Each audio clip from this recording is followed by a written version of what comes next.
Hi Year 3, so Mr. Stink again, but today is chapter 3 and it's called The Wanderer. Mr. Stink ate the sausages in an unexpectedly elegant manner.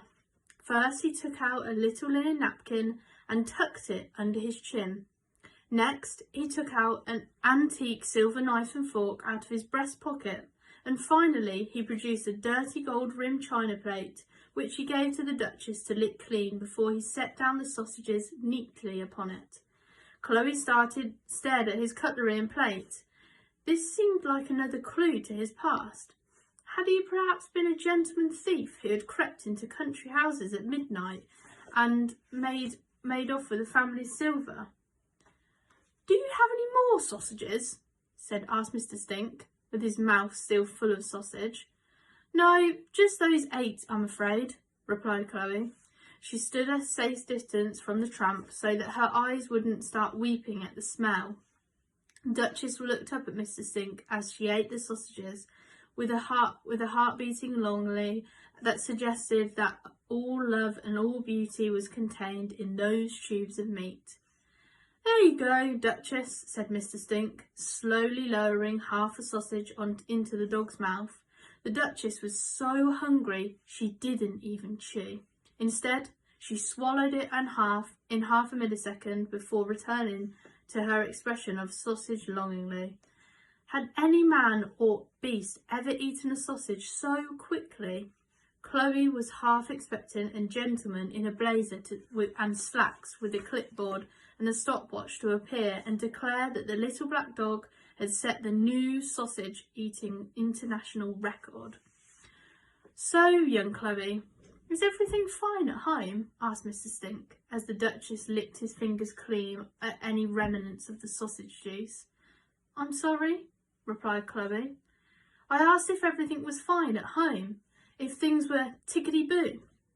I'm not sure you would be spending your Sunday talking to an old vagabond like me." "Vagabond? I don't like the word tramp. It makes you think of someone who smells." Chloe tried to conceal her surprise.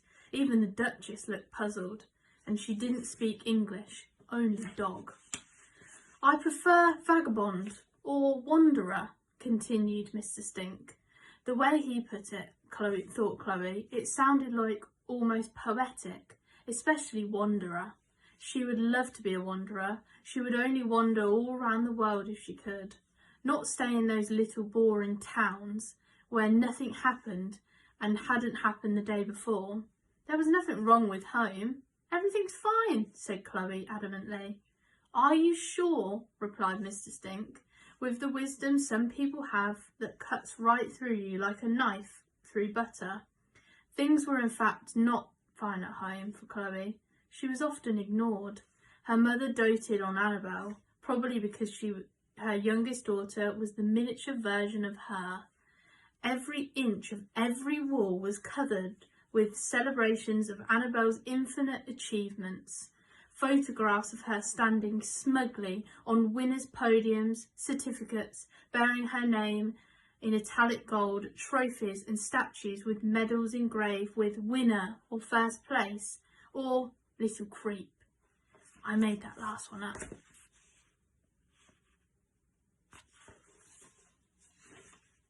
The more Annabel achieved, the more Chloe felt like a failure.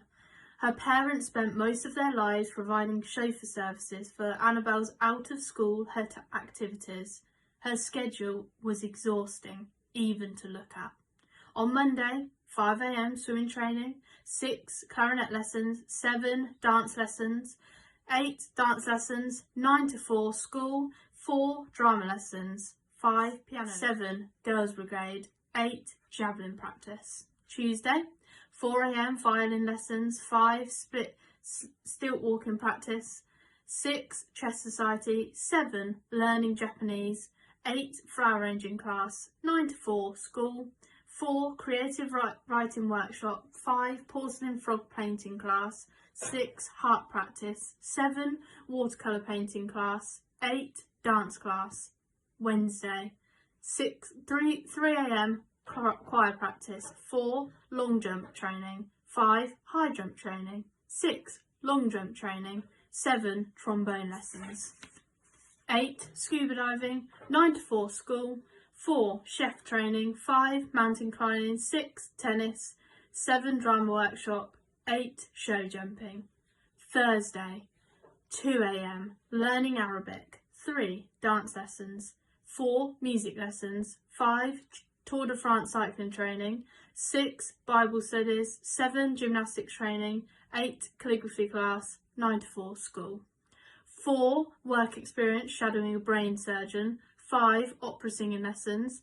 6. NASA space exploration workshop. 7. Cake baking class, level 5. 8.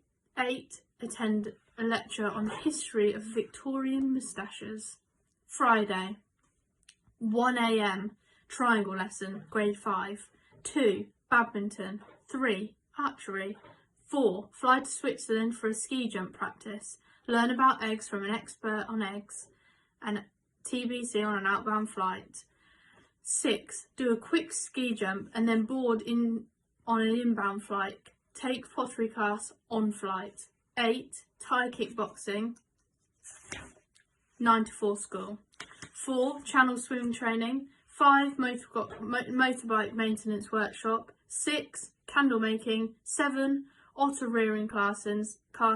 8. Television viewing. A choice between either a documentary on carpet manufacturing in Belgium or Polish cartoons from the 1920s about a depressed owl. And that was just the weekdays. The weekends were when things got really busy for Annabelle. No wonder Chloe felt ignored. Well, I suppose things at home are, said Chloe. She wanted to talk to him about it all, but wasn't sure how. Bong, bong, bong. No, I haven't lost my mind, readers. That was just meant to be the church clock striking 4. Chloe gasped and looked at her watch. 4 o'clock? Mother made her do her homework from 4 until 6 every day, even on the school holidays when she didn't have anything to do. Sorry, Mrs. Stink, I have to go, she said. Secretly, Chloe was relieved. No one had ever asked how she felt before, and she was beginning to panic. Really, child? Said the old man, looking disappointed. Yes, I need to get home. Mother will be furious if I don't get at least a C in my maths next term. She has me doing extra tests during the holidays. That doesn't sound like much of a holiday to me, said Mr. Stink. Chloe shrugged. Mother doesn't believe in holidays. She stood up. I hope you like your sausages, she said.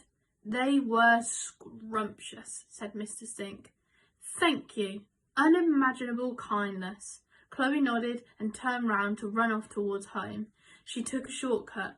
If she took a shortcut, she'd be back before Mother.